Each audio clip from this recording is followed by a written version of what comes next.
Hey guys, welcome back to another episode of Jobbers Happy Hour. And for today's video, pasensya na guys kung sobrang natagalan talaga tayo sa pag-upload ng panibago nating video.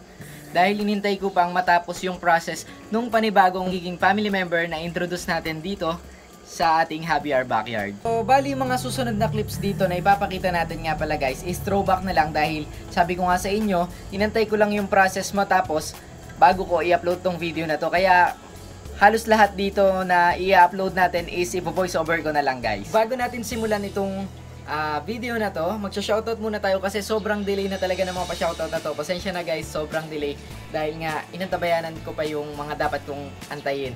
So shoutout kay Sir Raymar Denhisto, shoutout po kay Sir Jiro ng Drip Farm, kay Sir Z Aquatics ng Drip Farm din, kay Sir Aquatic Kenjay ng Drip Farm, kay Sir Dennis de la Cruz at sa misis niyang si Miss Melinda de la Cruz. Shoutout din kay Sir Sander Aquatics. Salamat po sa patuloy na pagsuporta sa ating YouTube channel. So kung interesado kang makita o malaman kung ano yung pinakabago na family member na dito sa ating Happy Hour Backyard, just keep on watching.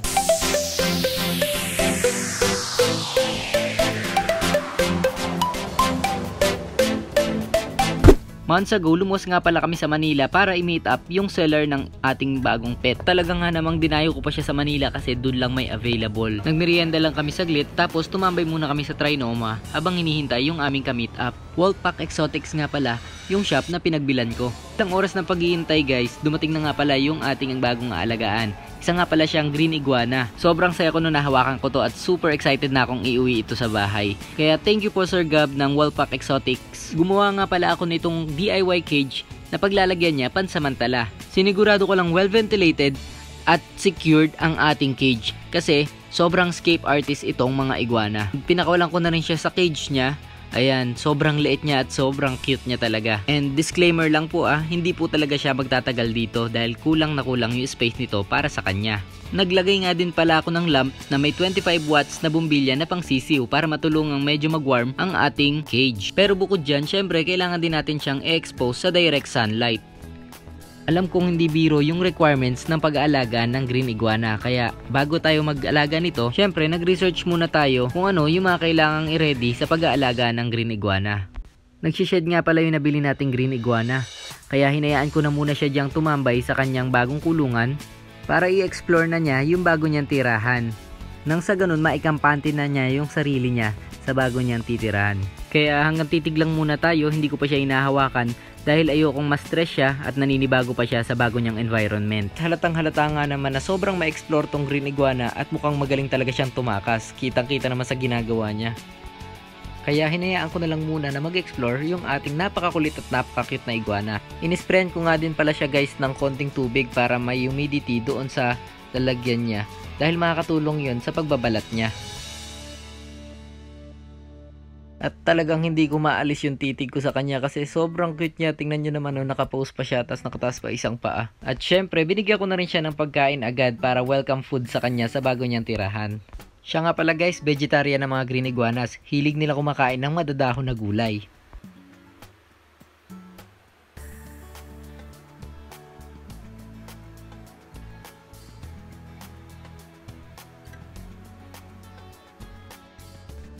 After 2 days guys, tinuruan ko na siyang ma-hand-fed para masanay siya sa akin at mas maging tame siya.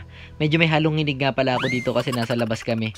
Baka mamaya bigla siya lumundag sa kamay ko tas tumakbo. Sobrang bilis pa naman ng green iguana. Tsaga-tsaga lang talaga sa unang pagpapaamo ng green iguana. Nung una halos ayaw niyang pansinin yung mga gulay na binibigay ko sa kanya. Pero after ng ilang minuto, ayan, kumain na rin siya. At galak na galak nga ako kasi first step yon sa bonding process naming dalawa. Hinayaan ko nga rin pala siyang kumain mag-isa nang nakahawak ako. Sa ganitong paraan, magiging natin yung trust ng ating green iguana. Syempre, hindi mawala ang basking under the sun time kasi kailangan nila ng sunlight para mas maging healthy. Nilagyan ko nga din pala ng tubig guys yung cage niya para meron siyang place kung saan siya pwede magbabad para maiwasang ma-overheat. So ngayon, pupunta kami sa DNR sa Muñoz para ipa-register. I-apply ng CWR tong green iguana natin. So dala-dala ko na kasama yung iguana kasama ng mga documents niya. So sana pala rin kami at ma-process agad lahat ngayon kahit bumabagyo.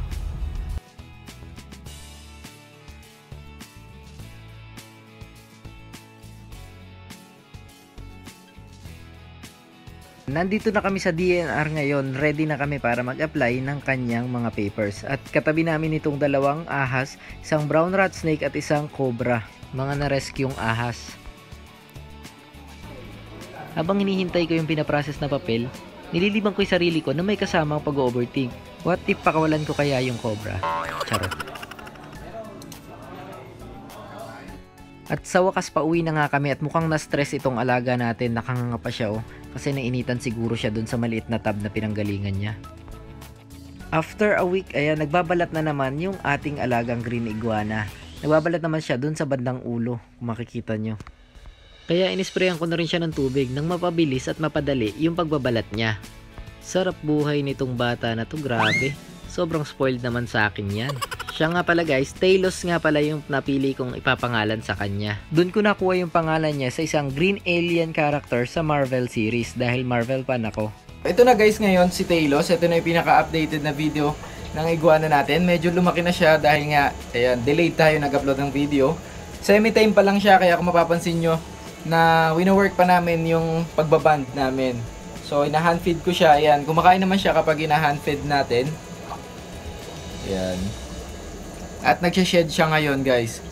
Nagsha-shed na naman siya. Siguro mas lalaki na naman yung si Talos. Ayan. Ito yung pinaka-updated niya. Kaya medyo maganda pa yung hawak ko sa kanya kasi hindi pa siya ganun ka-tame. Magugulatin pa siya. Sobrang skittish pa siya sa ganitong age. Dark siya kasi nagbilad siya sa araw Nagbabash siya kasalukuyan. Ayan. Medyo jumpy pa to kaya medyo kung makapapansin nyo bagyang kibot nagugulat siya. So hindi pa natin siya pwedeng pagkatiwalaan na ipatong-patong sa balikat natin. So yun lang, i-update ko na lang kayo sa mga magiging progress pa ng ating bagong family member na si Talos. So yun lang, kung bago ka sa channel ko, huwag mo kakalimutang mag-subscribe, like and share this video and click the bell button para sa mga susunod pang episodes.